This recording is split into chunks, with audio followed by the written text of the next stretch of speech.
spirit. Money has a soul. And money lives in a body.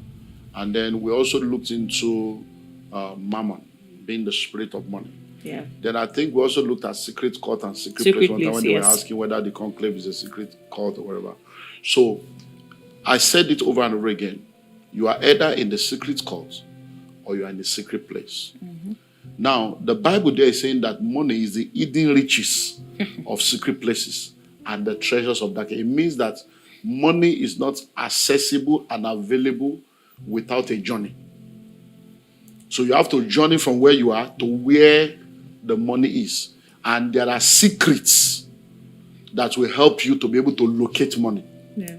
But those secrets can either be gotten when you are in the secret place of the Most High, for him to unveil to you how to get into the secret place where the money, the hidden riches in the secret place, or you are going through the secret court for them to show you how to enter into the secret place. So it still boils down to what I always say, secret court, secret place, because money itself is hidden riches. Look at, we're sitting down here right now. If you go downstairs, you'll see sand. Yeah. But you won't see gold. But under the ground, there's gold. You will see sand, you won't see crude oil. Under the ground, there's crude oil. You will see sand, you won't see water. Under the ground, there are wells of water. So you have to go deep to connect with some things. That's what it means, journeying into the secret place, into a place of knowledge, understanding, insight, where you can now become the kind of person that can attract the kind of money that you're expecting. And I say to people, in the realm of the spirit, there are many things that speak. For instance, now, you are hearing my voice, I'm hearing your voice. Yeah. Even without the microphone, you will hear my voice, I will hear your voice. Why? Because we are close to each other. But if I'm using the microphone and we have speakers, people that are around will hear my voice through the speaker. But can you hear the voice of spirits? So there are voices that you cannot hear. Radio is here, television is here, but if you don't tune to the frequency they are operating from, you will not hear. So there are voices that speaks in the spirit. And in order for you to be able to have power in the realm of the spirit, you need to know how to use those voices. And that is why secret court and secret place is very powerful. One of the voices that speaks in the spirit is blood. That is why people go into secret court to shed blood, because they want to use blood to access the spirit realm. Because blood is one of the access to the secret place. So blood is an access. Now, when people want to do small ritual sacrifice, they say bring chicken. And go and bring goats. Go and bring this, bring that. At a point, when you want to enter into some realms, it's human sacrifice. It's not animal. So when you see people that are still doing goats, doing chicken, it's small. When you talk human sacrifice, go and open kill a pregnant woman, open the womb, bring out the baby, grind it and use it to do soap that you'll be using to bath. Do you understand now? Or take a day-old baby, pound down like yam. Those are the demonic, satanic things that people do in the secret, in the secret court, because they understand the power of blood. Because in the realm of the blood speaks. The blood of your brother Abel is crying out for vengeance. The blood of Jesus speaks better things than the blood of Abel. So people understand that. They are in the secret court, they use blood. In the secret place, we use communion. And we use the blood of Jesus because we understand access. So for you, we use sacrifice. You know, when you go to work, you labor and they pay you money. That money is your sweat. That money is your blood. So when you carry a seed and you sow sacrificially, you are shedding blood. So it triggers things in the realm of the spirit. So those are things that people don't understand. So when you say treasures of darkness, it means you have to journey into it with light. You have to be enlightened, to enter it with light that will enlighten the place to show you where the treasure is. When you say hidden riches or secret places, it means there are secrets you need to know. And there is a journey into a secret place you need to go into to get it. And those are the two ways, Babylon or covenant, secret court or secret place. Wow. Okay. This other question says, what are the vehicles of wealth creation? That's a whole... I think I will advise you to get my book. In the School of Money, I have an entire module on the vehicles of wealth creation. Now, I say to people, Becoming wealthy is a journey. So you journey from where you are to where you want to be. Journeying to the wealthy place. So where you are presently is your present financial position. Where you are going to is your financial destination. So point A, financial position. Point B, financial destination. Between point A and point B, there's a gap. That's what we call the wealth gap. So my wealth gap is not your wealth gap. True. My destination is not your destination. So to now move from point A to point B, a vehicle is a means of transportation from point A to point B. A wealth creation vehicle is a means of movement from your present financial position to your desired financial destination. So that's what it means. So people are poor majorly because of the vehicle they are using. And I always like to use this analogy. If you are to travel from Lagos to Abuja by air in an hour, that's the flying time, not the time to the airport, not all those other times. So, but the flying time is 1 hour. Yeah. If you are to go to Abuja by road, all things being equal, 12 hours. Yeah. Between 9 to 12 hours, depending on the car road. All things being equal, no kidnapping, no police checkpoint, no bad road, no accident. So all things being equal, 12 hours. 12 hours. But if you are to trek from Lagos to Abuja, no definition. You know, if you go on Google now and you put an Abuja address, Google will tell you all the answers. So Google is saying now that if you go by road from here now, 12 hours, 44 minutes. If you trek 154 hours, 154 hours divided by 24. There you go. So that Google is telling you like 1 week to trek to Abuja.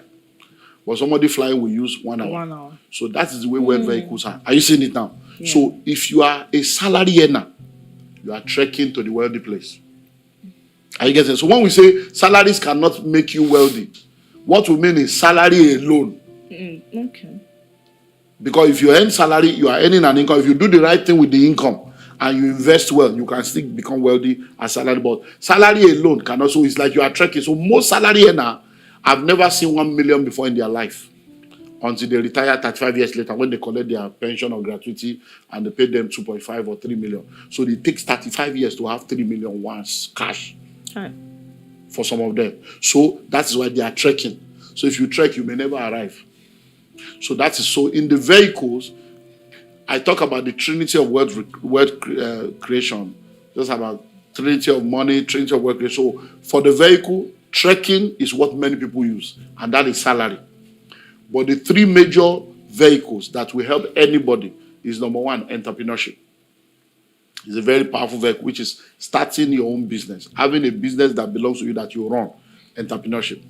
Number two is real estate, which is why I'm very passionate about real estate. And then number three is the money market / capital market.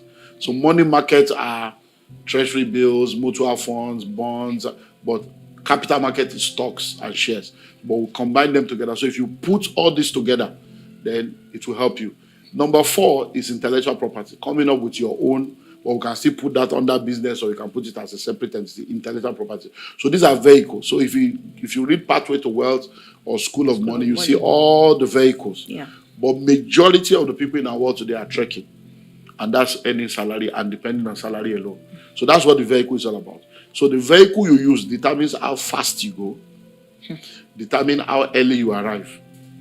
And if you decide to not do all the other things we are telling you to do, then you may end up making $1 million, maybe at the age of 70 when you retire. That's what I was just about to say. If you are trekking, that means by the time you even get there, you'll be burnt out. You are gasping for air. You can. So by the time you see a lot of people right now, we get messages from people who say, "I've just retired. They have paid us. What do you think I should do? I have 3 million. I have 2.5. I have 5 million. What do you think? Because they have spent all their life working to earn instead of working to learn. You don't work to earn, you work to learn. That's why we say your learning capacity determines your earning capacity. So as you are working, you should be learning, not earning.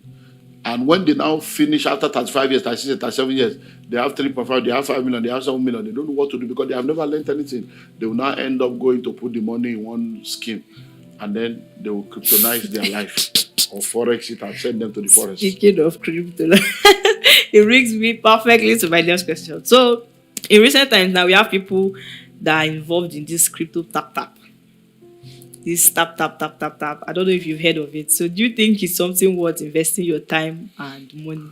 Well, like I've always said, there is nothing wrong in cryptocurrency as a concept. It's the future. It's part of the evolution of money.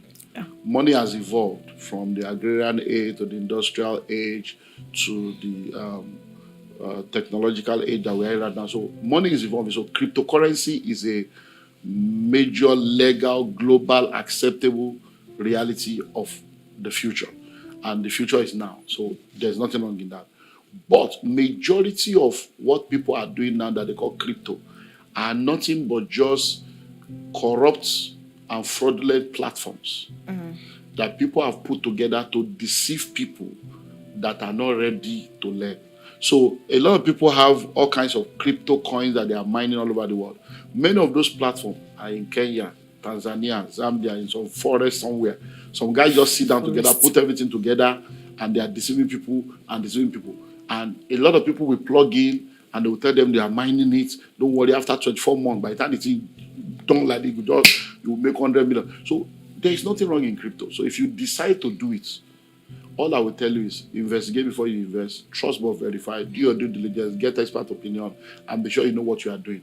But for me, Olumide Emmanuel, I don't do crypto, I don't do forex. The disclaimer. Yeah, I don't do crypto, I don't do forex, I do anything outside real estate and investment. I'm not interested. And I know what I invest. So if you see anything anywhere that they say crypto or forex and Olumide Emmanuel's name is attached to it, it's a fraud. So I don't do that. So but I don't say you should not do. Look at you now, you're a young girl. How old are you? You can suffer now. Me, I'm not so you can do crypto. If you do it, you lose money. Then you cry for 3 years, you start afresh. At least by the time you do it, before you are 30, you go down face 2-3 times. But me now, why should I go and waste my life? I say at this level of my life, I say I'm doing crypto. What? It's not. I'm not interested. But it doesn't mean that it is wrong. Or those that are so people are. It's your life. I have discovered what works for me, and there's nothing wrong. You can do it. I was in a meeting a few months ago, where I went to speak for one of my mentees that is part of the conclave. He just joined us this year. And he said the reason why he joined was because during COVID, he connected, he saw me online. And as at then, between 2017 and 2020, he had made a total of over $400,000 in this crypto forex thing. And during COVID, I was finishing that. He said, you are doing crypto, see your life, all the money you have made. Can you show me one house that you have sold? That you have, can you? He said, and he's still a tenant. That he looked at his wife that day. That they were listening to me together. They say, Jesus, we need to go and make this or that. $400,000 between 2017 and 2020. And he didn't have a house. He said one day he bought 4 cars in one day. The thing was shocking him. He said, but when he listened to me, he saw his foolishness.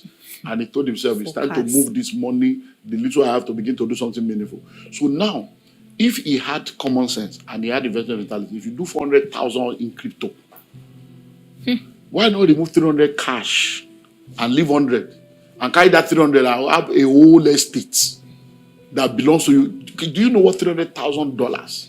If I remove 390,000, yeah, I remain there. Do you know what $300,000 will do in real estate?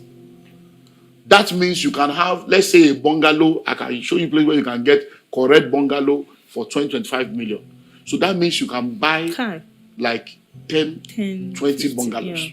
There are places in Nigeria now where you can still get a whole duplex for 60 million. That means you can buy like 5 and you'll be getting 5 million rent per annum. So the guy would have been collecting 25 million rent every year now without doing anything. But now he's trying to lay foundation now after 4 years of crypto nana. So well, you know, it's your generation. You people should, you millennials and Gen Z, making at the crypto. We are where we are. We have found our path.